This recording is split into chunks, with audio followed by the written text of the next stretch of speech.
My name is Amy. Currently live in my husband Bob's family home. Bob is always busy with work and is often away on business trips. As a result, he is seldom at home and I live with my mother-in-law and our 3-month-old daughter. Bob's father had already passed away. There used to be another person in our household, Bob's sister, but she had to move out due to her job. Bob's sister was always kind to me, so I liked her.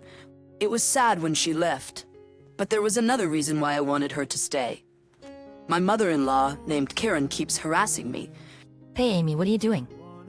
The brat is crying. Go comfort her quickly. She said this while pointing at my daughter. Could you please stop referring to her as a brat? She's your granddaughter. So what? I hate the sound of a crying child. Just do what I said. Comfort the brat. So I had to interrupt my chores and comfort my daughter. But then, if I don't progress with the housework, she'll be upset about that too. Finally, when my daughter fell asleep, I resumed my work. But Karen started berating me again. Stop letting the baby sit on the floor. It's in the way. Well, but you were the one who said not to spend money on a bulky crib that she'll outgrow soon. Then carry the baby on your back. Just stop letting her sleep on the floor. It's so inconvenient during the day. With Karen shouting like that, my daughter woke up again. Reluctantly, I picked up my daughter and carried her on my back while I continued with the chores. By 3 months, the baby starts to get quite heavy, and carrying her on my back is a significant burden. Given that I had to do housework in such conditions, my work speed slowed down considerably. Somehow, I managed to finish all the chores by dinner time. But Karen was... How can you be an unfit housewife if you spend all day and not make much progress with the housework? If I were younger, my mother-in-law would have slapped me. And she was abusive to me again. I was mentally exhausted. After putting my daughter to bed late in the night, I reached out to my husband. So, your mom is being completely unreasonable. I see. I'm sorry I can't be there for you. Apologies, I have a meeting coming up. I'll hear more from you later. That's what my husband said before he hung up. My husband Bob seems busy too, and I can't really depend on him. I have to stand up to my mother-in-law, Karen, on my own, but I feel utterly helpless by myself. One night, my 3-month-old daughter's crying was exceptionally terrible. Maybe she was hungry or something was bothering her. In any case, she was wailing non-stop. Karen, waking up in irritation, stormed in. It's so noisy. Shut that brat up. Do you even know what time it is? It's 11 p.m. It's not too late yet. Please calm down. Shut up. I usually sleep at this time, don't you know? I can't stand her wailing. Do something now. The angrier Karen gets, the more it scares my daughter, causing her to cry. I understand. Please calm down a little. When you raise your voice, it makes the baby cry even more. Don't order me around. I'm the one giving orders here. If you can't quiet her in 5 seconds, I swear I'll hit that baby. What? No way. 2, 3. Indeed, Karen started counting. I want to believe that she would never resort to such inhumane behavior as hitting a 3-month-old baby. But the fact that I can see her doing it is what's terrifying. 5. It seems she's not stopping. Can't be helped. She then readied her fist. No, you're kidding, right, mother-in-law? I can't stand the wailing. Be quiet. And then, Karen really did raise her fist to my daughter. I screamed out in disbelief. I never thought she would resort to violence. My daughter was screaming louder than I'd ever heard. Ah, enough of this noise. Shut her up now. She seemed to be completely oblivious to the fact that this was all happening because she had hit my daughter. My daughter ended up with a bruise on her face, and I immediately called for an ambulance. The doctor came and examined my daughter. Doctor, how is she? Your daughter is...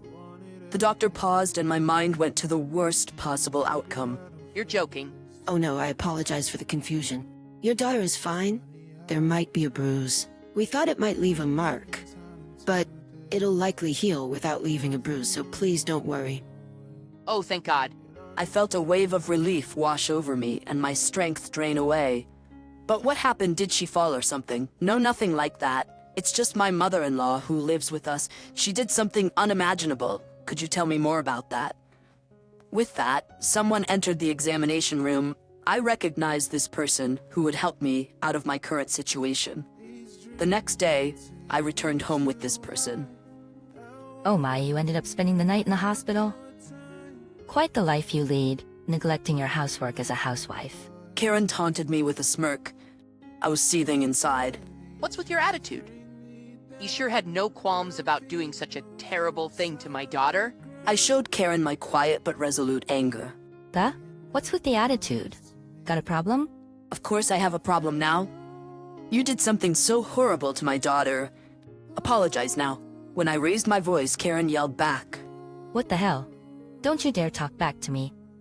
I'm your mother-in-law, you know? A daughter-in-law doesn't dare defy her. Karen's face went beet red, but I did not back down and stared Karen down. You're getting on my nerves, don't you dare oppose me. Saying that, Karen hit me this time. You just raised your hand, didn't you? Huh? Raising your hand means you're ready, right? Ready for whatever comes next, whatever might happen to you. At my words, Karen was taken aback. But what are you saying? What do you plan to do? Because of what Karen said, I called someone over. Please come in. Upon that invitation, the person who entered was my sister-in-law, Rebecca. Rebecca, why have you come back? I heard Amy's baby had to be rushed to the hospital, so I came as fast as I could. What on earth are you doing to Amy and the baby, Mom? Rebecca was quite furious. Seeing Rebecca so upset, even Karen seemed taken aback. And of course she would be. After all, Rebecca is a lawyer. Don't tell me you're gonna do something as a lawyer, just because I might have lost my temper. Karen trembled as she said this. What are you talking about? It's obvious we'll sue, right? I've already told Rebecca that. What? What are you thinking? There's no way I'll allow that. Hearing the word sue, Karen burst out shouting. I'm the one who wants to shout. I feel like I aged dramatically from the scare of thinking my daughter was in danger. Mom, there were clear marks on the baby. It's clearly an assault. And you also just physically threatened Amy, didn't you? You could be charged with battery for that. Hold on, this is just a little family communication. To sue over something like this, don't you think that's a bit hasty? Despite Karen's desperate excuses, I wasn't having any of it. Don't say such nonsense. Can't you see I'm angry? If you're not planning to apologize, I'm just gonna proceed with legal action. Wait, at that time, I was just a little frustrated. You know how people get irritable when they're tired, right? And when I could hear that wailing in the night, it was just too much. Karen was making excuses, but that doesn't make it okay for her to resort to violence. It's unfortunate, but I don't plan to forgive someone who just makes excuses like this. I'm going to take legal action immediately, and I'm not intending to negotiate a settlement. Wait, stop. First of all, stop suing me. Do you realize how much I've helped you? Suddenly, Karen started claiming she had helped me. Has Mom ever helped you? No, not at all. Rather than helping, MIL has only been a hindrance. I see. And she's talking about having helped. I wonder what she's talking about. I gave Karen a cold stare. I said I helped you, didn't I? Why are you looking at me like that? I did help Amy. When Amy was tired and sleeping, I quietly did some housekeeping. Could it be that you're the one who's been waking up in the middle of the night to snack? I wish you'd stop. It's really bothersome. What? I left some for your breakfast, didn't I? That's just my kindness. That's not what I call kindness. You're just handing me your leftovers. And it was too little to be called breakfast. Plus, you left the dishes without washing them, so it actually made my chores even more difficult. Mom, that's just terrible. Rebecca was appalled at Karen's actions. Hey, don't look at me like that. I have my own troubles too, you know? Troubles like what exactly? The truth is, I'm well aware of my own harmful behavior. Karen surprisingly admitted this. You're aware of your harmful behavior? You know, I tend to lash out when I get mad. I understand that it's not right. So I want to change this habit. But people can't always change as easily as they want. Even if I keep telling myself how bad it is, I just can't control myself. Karen continued speaking through her tears. At this rate, I might end up hurting even those I care about the most. Amy, I need you to help me reform. You can tie me up if you need to. Do whatever it takes to make me repent. Karen even ended up prostrating herself. Wait, please calm down, Mal. I think we should talk this through first. Just talking isn't enough to apologize to you. Be stricter with me. Otherwise, I just can't forgive myself for... Karen was genuinely crying. It seemed she was truly remorseful. Thinking this, I was about to forgive Karen. But then, Amy, don't be fooled. What? Whenever she's in a tight spot, Mom plays the victim to stop being blamed. This is her usual tactic. Even if she does it in front of her own daughter, she can't hide her scheme. What? What are you talking about? I have no idea. I would never think of such a thing. This is just... But Karen was clearly flustered. Looking closer, even though she was crying so much just moments ago, her tears had already dried. She must have been pretending to cry. I can't believe it, mother-in-law, to go to such lengths to evade responsibility. Wait, hold on. I wasn't trying to run away from my mistakes. I just wanted to voice my feelings. Karen was trying to make yet another weak excuse. there's no way such an excuse would work on me. Please, enough with this, mother-in-law. I'm tired of your complaints. All I'm gonna do is to proceed with legal actions. My mind is made up. As I said that, Karen's face turned beet red with rage. How dare you? Why should I have to hear such things from you? Do you think I'll just sit by while you take legal actions against me? Although Karen was shouting those words, another person entered the house. Amy is our daughter, alright? It's my husband Bob. He heard that our daughter had been rushed to the emergency room, and he bowed to his boss and was allowed to come home temporarily. But Bob, why are you home? Mom, that's not what matters right now. I heard you hit our daughter. How could you? I won't forgive this. Bob was shaking with anger. It was natural, as the daughter he cherishes was subjected to violence. Wait a moment, Bob. Why do I have to be told such things? I didn't do anything wrong. No, you clearly did something wrong. If you don't think violence is wrong, you are seriously misguided. Mother-in-law, why don't you stop making excuses?